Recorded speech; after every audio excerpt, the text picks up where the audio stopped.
Alors, de mon côté, j'avais prévu un PowerPoint et puis finalement, je me suis dit que j'allais pas vous infliger ça. Il fait chaud, voilà. Ça fait déjà quasiment 2 heures qu'on est ensemble. On apprécie bien d'être ensemble, mais bon, voilà. Je vais essayer de faire ça de manière assez vivante, du coup. Moi, la question que je pourrais poser, en tout cas la question qu'on s'est posée en Île-de-France par rapport à l'organisation de ce débat public, c'était une question assez simple. On a demandé, on a mobilisé, effectivement Hervé Schneves et l'INSERM ont mobilisé les espaces éthiques régionaux pour animer un débat public sur l'édition du génome. Et il fallait déjà se poser la question de savoir pourquoi mobiliser les espaces éthiques régionaux. Pourquoi, comment faire de l'éthique finalement dans un débat public. Quelle est la place de l'éthique dans la réflexion collective, dans la politique, dans les évolutions législatives, dans les équipes de recherche. Et ça, c'est une question très importante à se poser. Qu'est-ce que l'éthique vient faire là, finalement? Parce qu'on pourrait tout à fait imaginer organiser des débats publics dans plein d'autres instances, au Conseil économique, social et environnemental. Voilà, par exemple, hein, c'est une instance qui aurait pu être mobilisée tout à fait sur ce sujet. Mais moi, je pense, voilà, sans faire de grands mystères, que Hervé Schneves a bien fait de nous mobiliser, nous autres espaces éthiques, parce que justement, on a une approche qui est une approche de défrichage, une approche réflexive sur les questions. Donc l'objectif, effectivement, n'était pas, pour nous, en tout cas à l'espace éthique Île-de-France, de faire un programme de résolution à adopter, à aller porter ça à l'Assemblée nationale pour revoir les lois de bioéthique sur ce sujet, mais dans un premier temps, de défricher le sujet, d'identifier les questions et de travailler sur ces questions en confrontant les valeurs et les points de vue au regard des conséquences potentielles de ces techniques et au regard des finalités de ces techniques. Et c'est ce qui nous a semblé important. D'où la méthode, effectivement, que Hicham vous a présentée tout à l'heure et qu'on a adoptée. C'est-à-dire, dans un premier temps, mettre en contact les participants à cette consultation avec des experts, leur fournir un dossier documentaire assez solide pour ensuite faire émerger les questions en groupe de travail un peu plus restreint. Et les questions qui ont émergé sont intéressantes, hein. Ça recoupe effectivement beaucoup de choses qu'Hélène Jebel a déjà énoncées et que les différents intervenants ont déjà énoncées. Donc il y a eu 5 thématiques qui ont été traitées à l'espace éthique Île-de-France. Jusqu'où transformer l'environnement et l'homme? Faut-il repenser le rôle de la médecine et de la recherche médicale? Édition du génome et société, uniformisation, eugénisme et valeur de la diversité. Quatrième thématique, inégalité, justice sociale et discrimination potentielle dans l'usage de l'édition du génome et ses conséquences. Et enfin, gouvernance et encadrement légal et déontologique de la recherche et des débouchés économiques de l'édition du génome. Donc là où il y a effectivement des éléments qui nous ont un peu interpellés en termes de retour d'expérience, c'est cette question de l'uniformisation et des valeurs de la diversité qu'on n'avait pas anticipé. Et puis la question des débouchés économiques, qui effectivement est une question centrale, qui se pose de manière très vive, mais qu'on n'avait pas envisagé dans un premier temps. Et c'est finalement les participants qui ont pointé du doigt cette dimension économique majeure, voilà, dans la recherche autour de l'édition du génome. Donc une fois identifiées ces thématiques, effectivement, il y a des propositions qui ont été rédigées et discutées au sein de nos groupes de travail et qui ont fait l'objet de discussions parfois consensuelles, parfois plus âpres, voilà, avec des points de vue qui s'opposaient franchement. Et donc c'est comme ça qu'on a construit finalement notre rapport, voilà, que vous pouvez prendre à l'entrée, voilà, sans faire de publicité.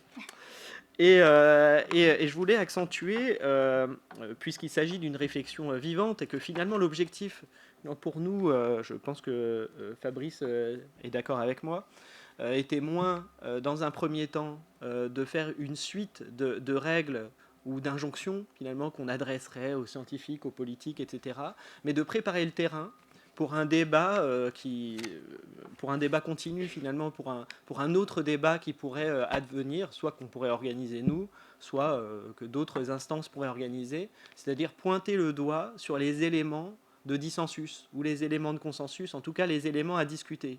Parce que la question de la représentativité se pose. Effectivement, on n'avait pas de prétention à représenter l'ensemble des citoyens du territoire.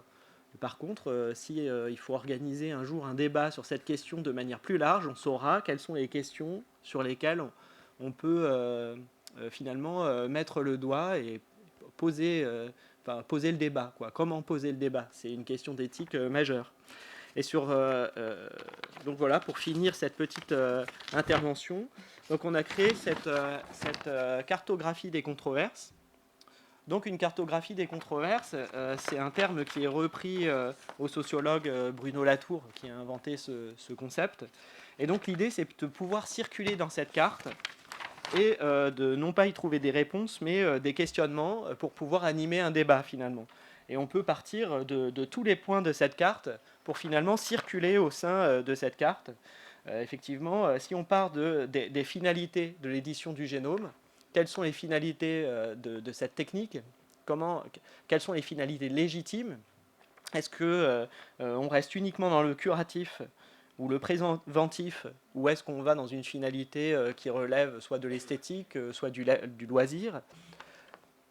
Si on part dans la direction de l'esthétique ou du loisir, on va se poser la question des conditions de mise sur le marché, de régulation, des acteurs finalement assermentés pour diffuser ce type de technique, de la manière dont ces acteurs vont être accompagnés par les pouvoirs publics, évalués, etc. Si on est plutôt du côté du curatif, on va se poser la question, comme Hélène l'a souligné tout à l'heure, cette technique, on va l'utiliser pour quel type de pathologie? On sait qu'il y a un certain type de pathologies qui ne sont pas mortelles, mais qui peuvent être dégénératives, des pathologies qui relèvent du handicap. Est-ce qu'on considère que certains types de handicap doivent être traités, guéris? Quel type de handicap? De quoi on parle? Et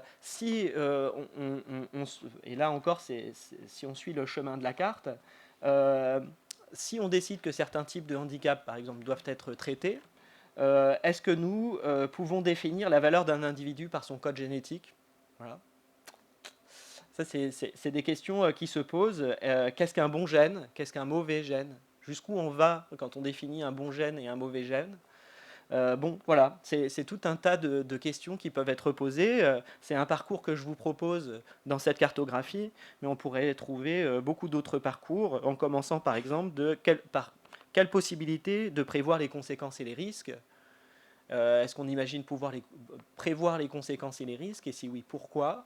Comment? Est-ce que les recherches, on doit les prévoir sur 50 ans, le temps de voir ce que ça donne sur plusieurs générations?